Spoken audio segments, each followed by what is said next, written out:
Do you think his screen career would have gotten an upswing again? Perhaps, but you never know in Hollywood from one day to another. Victor Charles entered into Hollywood at the ending of the golden years of motion pictures in 1959. Most of the actors and actresses and directors he worked with were at their last years of popularity, like Bette Davis and Joan Crawford. He was 21 years old, playing roles of 30 years old men. He didn't connect with the hippie generation of the 1960s, and he didn't march in the streets of Vietnam War protests. Throughout the 1970s and 1980s, most of the successful filmmakers overlooked Victor Charles, and he was never brought into their intimate and creative circles.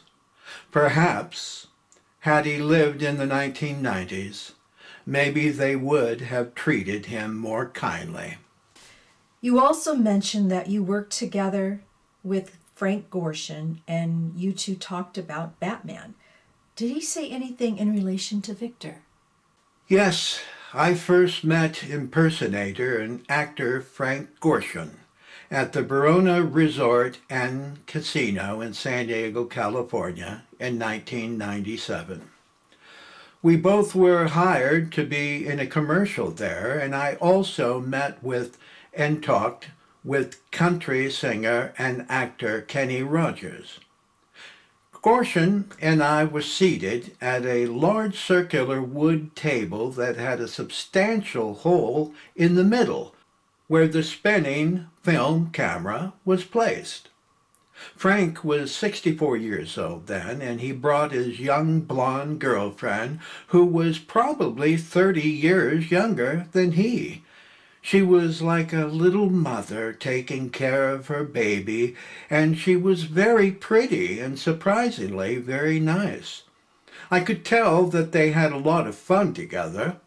Naturally, I brought up my uncle's name and asked Frank if they ever met together over the years after being in the Batman television series.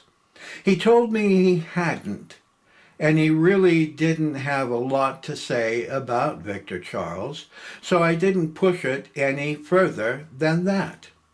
We had to wait for the film camera to be adjusted, so we talked about his personal career, and I told him that I was the artistic director at the Manhattan Playhouse.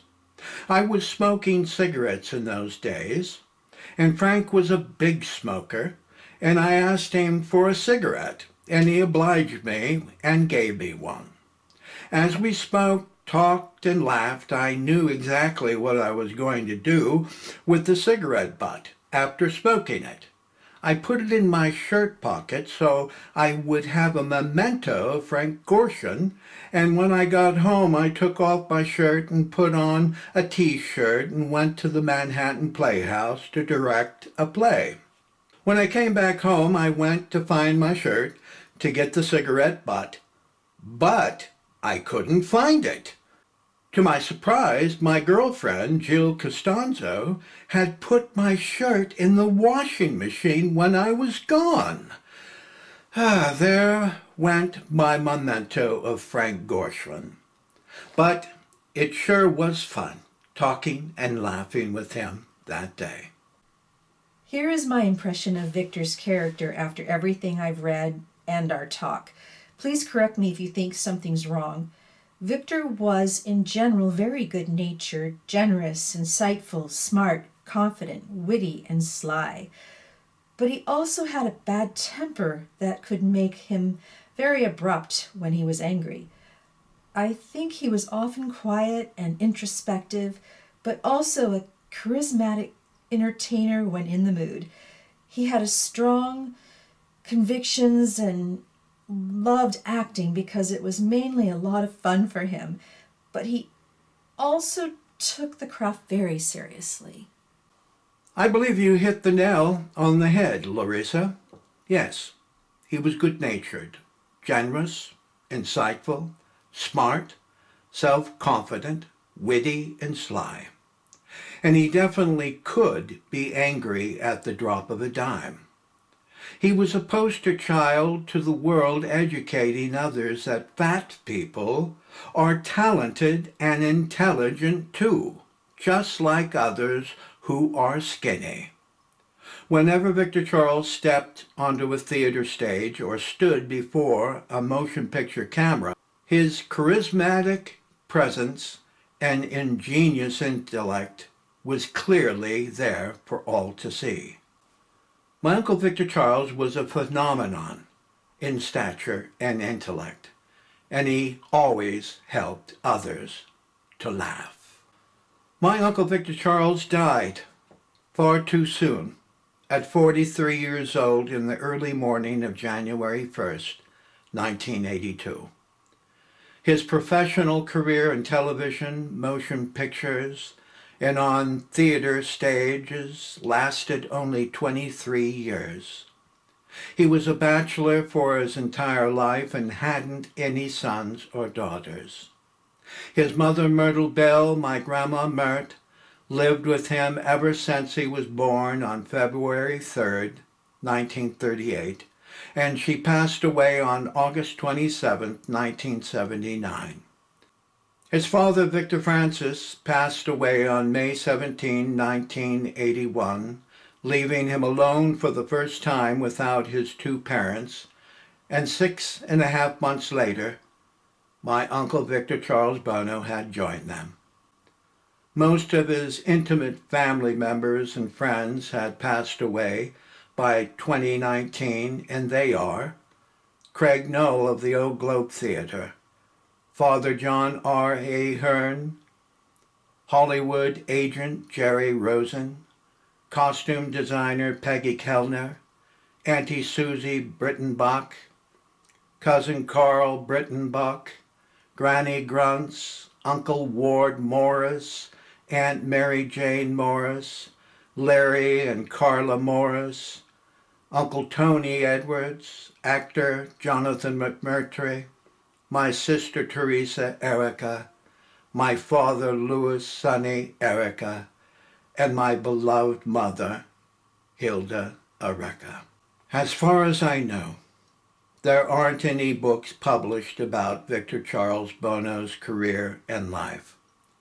He shall be remembered by being one of the greatest Shakespearean actors to perform in the role of William Shakespeare's Sir John Falstaff in Henry IV, Part 1 and 2.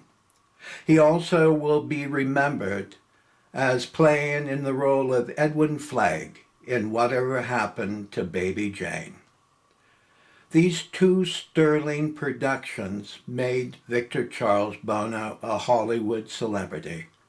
He had the good fortune of being in the company of 4 Hollywood legends: Bette Davis, Joan Crawford, Frank Sinatra, and Dean Martin. You may just call it good luck. But any way you want to put it, Victor Charles Buono, at 20 years old, entered the shrine of Hollywood stars, and he acted his way into Hollywood history, and that can never be taken away from him forever. He was my Uncle Victor Charles, and I'm proud to say I knew him and once lived with him. I watched him performing on a theater stage and watched him put makeup on his face in his dresser room. He was my first mentor, and I'm grateful of his influences making me into an actor, director, and playwright in theater. I will always remember his gentle touch while painting an Easter egg and dabbing his brush ever so softly on its shell and moving the textures of colors as if he was painting a masterpiece of art.